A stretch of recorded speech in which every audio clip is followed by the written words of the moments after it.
So, you've definitely heard of Warren Buffett, right? The legend, the CEO of Berkshire Hathaway. But I bet you don't know the story of 1969.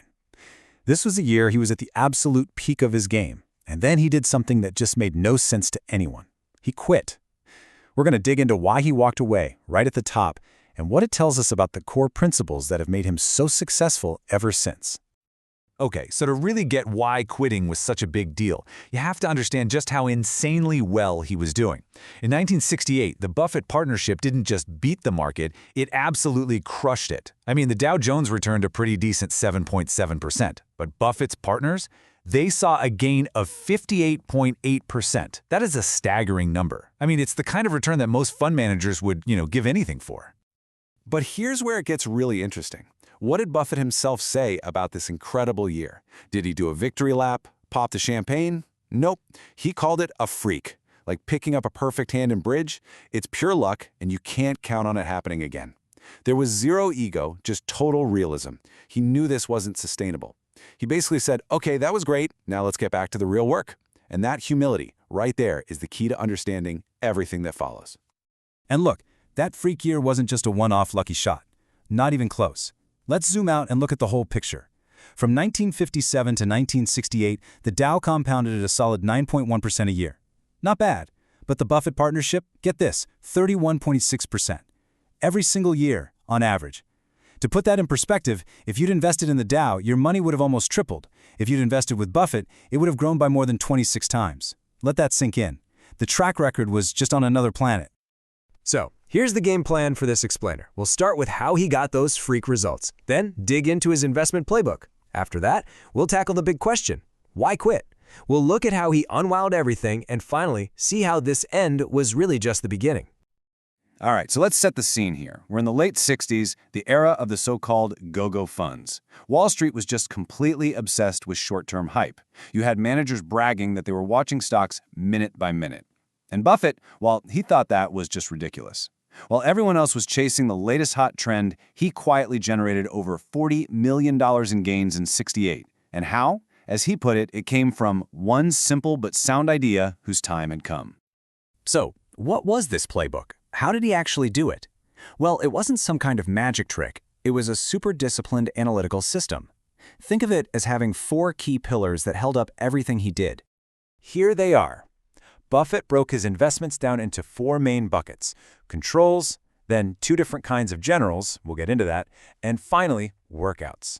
Each one had a specific job to do in the portfolio, and all of them were based on some serious deep dive analysis.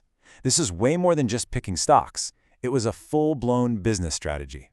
Now, this first category, controls, is probably the most important one if you want to understand what Berkshire Hathaway would become. This wasn't about trading little slips of paper back and forth. This was about buying whole businesses, or at least a big enough chunk to be in control. It let him think like an owner, not a trader. He could focus on how the business was actually running, day in and day out. And it all comes down to this classic quote, which I'm sure you've heard: price is what you pay, value is what you get. This was the absolute core of his thinking for the controls. He literally told his partners, hey, ignore the stock price of Berkshire Hathaway. He said it didn't matter if it was trading at $15 or $50. The daily price was just noise. What mattered was the real underlying value of the business itself. Okay, so let's recap.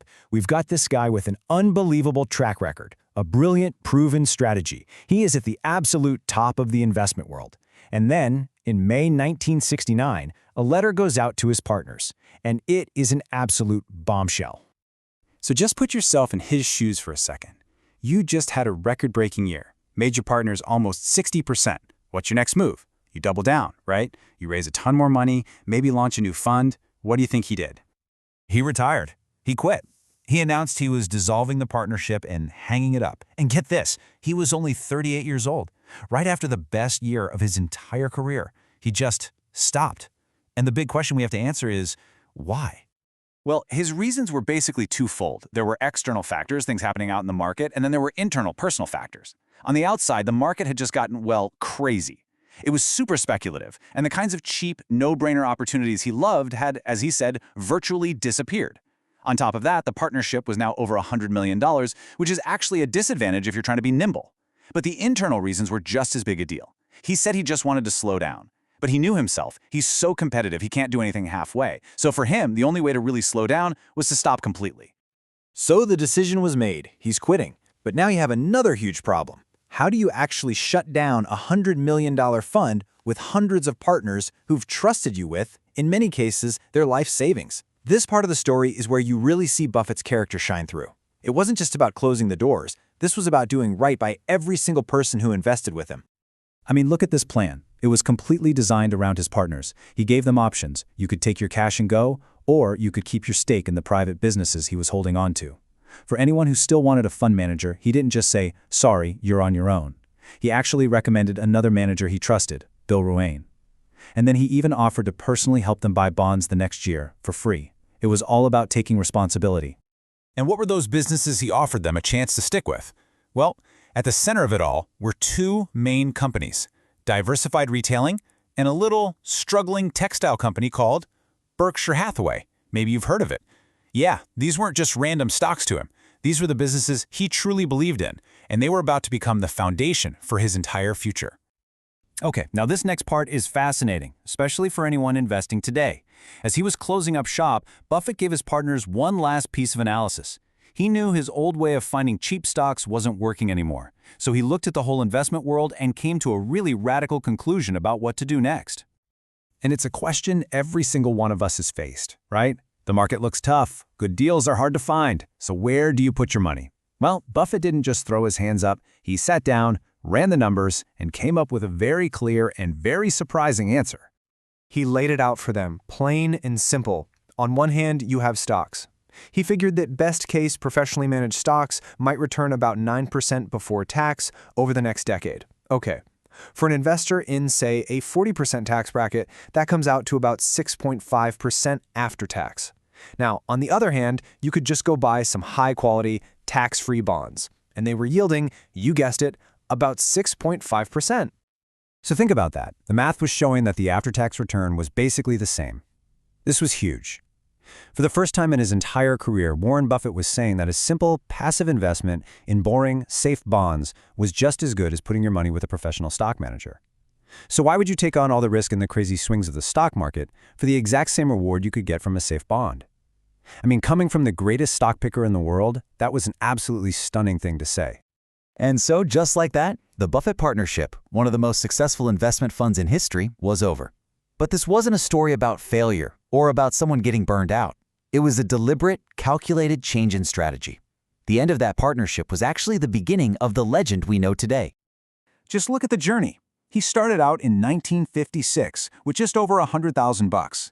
By 62, the partnerships had grown to over $7 million, and by the start of 69, he was managing over $104 million. And this is the incredible money-making machine he just decided to turn off. But here's the key. He wasn't cashing out and heading to the beach. He was putting his own money, a huge chunk of his net worth, right into those controlled businesses, alongside any of his partners who wanted to stay with him. He told them he was confident these businesses could grow their real value by about 10% a year. So he wasn't retiring from investing at all. He was just shifting his focus from managing a fund to building an empire. Which brings us to the final and most important question. He closed his fund, yes, because the market environment had changed. But did his core principles ever retire? You know, the idea of paying a fair price for a great business, of thinking like an owner, of putting integrity first. Did any of that go away? Well, I think the history of Berkshire Hathaway since 1969 gives us a pretty definitive answer to that question, don't you?